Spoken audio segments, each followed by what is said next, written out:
Roadworks on the motorway may sometimes occupy an entire carriageway. Where this happens, you may find yourself diverted through the central reserve and driving for a time in two-way traffic. This is not something you want to come upon unexpectedly.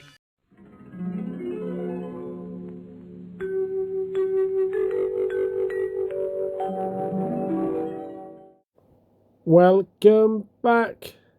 Physical media time. The familiar view. Apache Air Assault on the fantastic Xbox 360. One of my all-time favourite consoles. So again, here's my copy. Shock of Shocks. The disc is not there. It is all present and correct because I'm playing it, obviously. So let's head over and have a look at this one. So yeah, welcome back everybody. Wanted to show you this quickly. Although I really think this is an amazing game, I must be really crap at this because I am stuck on a particular level. And as you can see, sharks in the water. Cannot get past it. Can't get past it. So let's go into this. Just going to choose a random level. Haven't played it for a couple of weeks. Walked away from it, gave up. But we'll have a look anyway. We're just going to dive in. A game that kind of illustrates the versatility of the 360. It was a great console. Always my go-to console in that period. I'll just load this one up. I do own this on the PlayStation 3. Many years ago I got stuck on the same level and then I wanted to pick it up on the 360, and again you've got the same issues, comparisons, where PS3 is in 720. This is a lot higher resolution. And I suppose the only drawback on the 360 is when things get a little bit fast, a little bit hectic. The obvious thing is the frame rate can suffer slightly, but it's not. You don't tend to be whizzing around everywhere. It's not that kind of thing. So my settings are on realistic. You can see it looks a gorgeous game. Really good. I'll show you the various camera angles for the weapons. It does it all on the fly. That's that's the other chopper going with us. But yeah, the sharks in the water, I just can't do it. So you've got to protect these vessels next to an oil platform, and there's just seems to be waves of really tiny kind of torpedo boats. Not torpedo boats, they're just like really, really small boats that are carrying like RPGs and surface to air missiles, and it's a bloody nightmare. I tried it so many times, can't really find any kind of decent help on YouTube because it's quite an old game. But I think you'll agree, this looks really good. A little bit unforgiving when you first start to play it, especially if you want to dive straight into the realistic options. I always try to do that with any kind of sim game, whether it be flying or racing or whatever. But I really do like this one. I got it on the 360 because I wanted the achievements. I haven't given up entirely. I'll give myself a little bit of distance and then go back to that mission.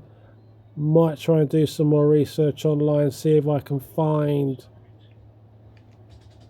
something. Very realistic, very tragic. Quite a violent game. So my issue is you get a limited amount of Hellfire missiles. I think you get 8. And then they get reloaded. And that takes a long time. I think it might take about 3 minutes. Might even be 4 minutes. And then you get your regular kind of rockets. And for the life of me, I cannot get the hang of the rockets, other than kind of releasing a load of them in the kind of general area. But with the sharks mission, oh, I think I got hit by that there. Yeah, with the sharks mission, the boats are all moving. They're so small that I haven't got a clue. I watched one YouTube video the other night and I got really pissed off because I think the guy was playing on the PC and it was obvious he was taking no damage.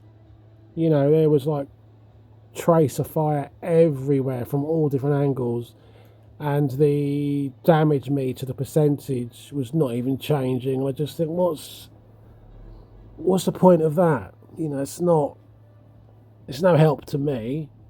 You know, you don't want to turn things off like that. So yeah, we'll persevere. We'll catch these guys out here. And you can lock on the, I'll show you in a second, you can lock on with the Hellfire missiles. You've got to be in cockpit view to do that. But it really is a good game, still holds up. If I can only just crack that mission.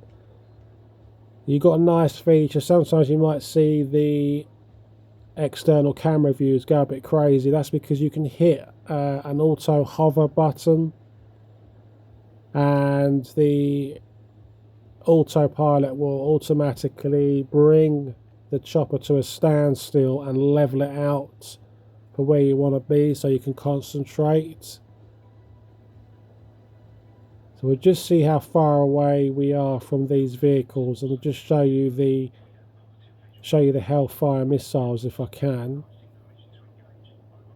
But I would give it a bash if it's your type of thing. One of my favourite consoles, the 360, possibly along with the Dreamcast. There they go, off they go, and you'll see them hit the target exactly. Perfect. Perfect. But I'm concentrating on this, not paying attention, taking more and more damage, losing altitude. And yeah, it's all over for us. Yeah. So we're going to have a couple of Apache pilots down and possibly, more than likely, dead. The media is going to spend months talking about that.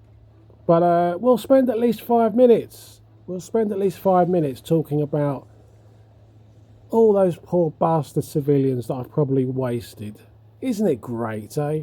Isn't it great to live in the Western world? But there you go. Give that one a try. It really, really is a good game. Guys, take care of yourselves, and I'll see you soon. Bye-bye. Ever try homosexuality? Well, you know, you're a cricket man yourself, aren't you?